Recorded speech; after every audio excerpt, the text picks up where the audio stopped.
All right, it's 721, backed by popular demand. He's a representative to Bill Otto. He's our friend. He's Harvey Ferdman. Harvey, you're a policy advisor to Representative Bill Otto. Welcome to Big 550 KTRS. Thank you, McGraw. I'm glad to be here. The story came out yesterday that the EPA found some more nuclear waste in the Bridgeton Landfill. What's this all about?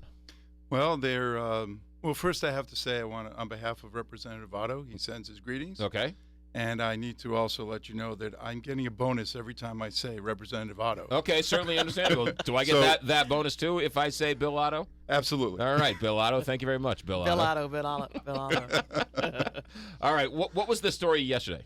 The story yesterday is that in order to clear the path that they want to dig the barrier, to make the barrier to stop the fire from getting to the radioactive waste, they found some radioactive material roughly 25 to 35 feet deep, and it's stuff that they did not expect to find at all.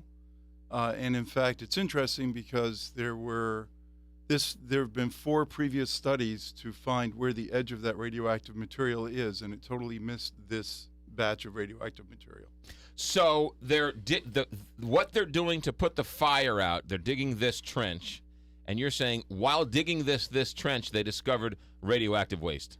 Well, the trench is not to put the fire out. The trench is to provide a fire break from the nuclear waste. From the nuclear waste, should the fire get close enough to influence the nuclear waste. Okay. So does this new discovery pose any additional health risks or any at all? Well, this material is very deep. The only question is whether or not it's in contact with the groundwater in that area, but it's far below the surface, so the major risk right now is just trying to figure out if they can still dig the trench to build the barrier. Harvey, Bill Otto will be very upset. Please speak right directly into that microphone. Okay. There you go. Yeah, right. All right, there we go. So we don't know if it's reached the groundwater yet. We don't. We have a professor at Washington University who is a hydrologist and geologist, and he believes that it is in contact with groundwater. That's one of the areas that we're disputing with the EPA. Okay. Does this make it does this make things, because the Bridgeton Landfill is on fire, it's going to remain on fire. There's this nuclear waste. You were in a couple weeks ago talking about all of this. The question now is, will the EPA make the decision to fix it? In other words, dig it up, get it out of there. Well, that's what we're hoping. Right. Does this new find make that decision easier to make, or who knows? It will prompt them to reconsider their decision to leave it there, but I don't know if that's going to be enough to compel them to remove it. This is radioactive waste from the World War II nuclear bomb effort. Right. There are 4 other sites in St. Louis that are being cleaned up by the Corps of Engineers under a special program specifically to clean up nuclear waste from the nuclear bomb production. For some reason that we still don't understand, the material at Westlake was excluded, but is that same material. It was actually in all of those other places before being dumped at Westlake. So they're cleaning it up everywhere else except in Bridgeton. Yes. So we're asking for it to be turned over to the Corps of Engineers. They have the expertise. As I said earlier, this is the 4th. There have already been 4 investigations of where the edge of this nuclear waste is. So either it's moving, or we don't have the right people out there looking at the situation. The Corps of Engineers has the experience. They're successfully cleaning up these sites all over the country. We want them to clean this site up too. Because now, there could be more. They've discovered this latest one. Who's to say that there isn't another? That's right. Radioactive waste. That's right. This material Representative Otto and I both believe that this material does not belong in a major metropolitan area. Here's what I don't understand, Harvey, and somebody mentioned this to me yesterday. St. Louisans always do the right thing. There is a typhoon in the Philippines, we send money. There's a hurricane in New Orleans, we send our best. There's planes go down in New York, we send the best and the brightest. We go and we help out people who are in need. And yet nobody in St. Louis is batting an eye when you say, there's a nuclear waste material that's uncapped, that there's a fire burning, and now might have reached groundwater. And people say, yeah, but what time does the Cardinal game start? Well, Where's the outrage? Well, Representative Otto and I are very, very pleased with the community. They reached out to us. That's how we got involved. Right.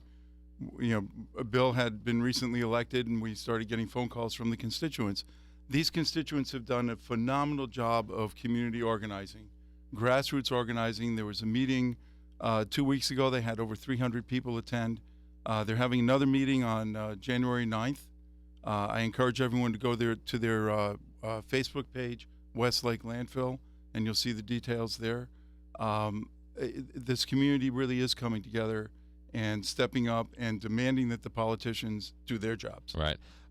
When you say that nuclear waste reaches groundwater, that's awfully close to the Missouri River and to the Mississippi River. So can we make the leap that this is running into one of those rivers? Well, there are studies being done. Stay tuned. That's all I can say is EPA says we're looking into it, and they're initiating yet another. They're in the middle of their second or third year-long study of the groundwater patterns in that area. Right. So again, they're looking again and again to see what they missed. When you ask the question, you're cleaning up these other nuclear waste sites. Why aren't you cleaning up this one? What's the answer? What do you get from them? Generally, we get deferrals. We don't get clean answers. So we get kind of the bureaucratic runaround. Right. It's just there's a landfill on fire next to a nuclear waste site. Yes. Now they found nuclear waste closer to the fire than they thought. It should be priority number one. I just can't believe You that know? there's just not Absolutely. every night on the news. I mean, I know the Post is doing their deal. You go to. There was such outrage over Ellisville building a Walmart. I get that's bad, but here's a nuclear waste site that the fire's right next to and no one's talking about it. Unbelievable. All right, Harvey, if somebody wants to get involved, how do they get involved? How do they contact you? What should they do? Well, they can call Representative Otto's office. I said it again. Yeah, there you go. Or I really do recommend going on to on Facebook to Westlake Landfill, Right. and or attending one of the community meetings. The next one is at the International Union of Operating Engineers. That's near the Rock Road in 270 on Hollenberg Drive, and that's on Thursday, January 9th at 6:30. But go to the Facebook page, Westlake Landfill. Yeah, there'll be a lot of details there. There's suggestions on who to write letters to. Always, always, always calling your federally elected officials or writing them letters or sending them emails. That is the best thing that you can do right now. It is in their hands. This is not, unfortunately, it's not a state issue. It is a federal issue. Right. And we need our federal representatives to step up. Is that the Clay or Ann Wagner's district? Actually, it's interesting. The district, the landfill is split between the two districts. Interesting. So we get a double header. You're working on both of them. Harvey Ferdman is a policy analyst for Representative Bill Otto. Name recognition is everything. I did mention Bill Otto's name, didn't I? Harvey, best of luck. Come back when there's more information. Thank you. You got it. 7:29 here, Big 550 KT.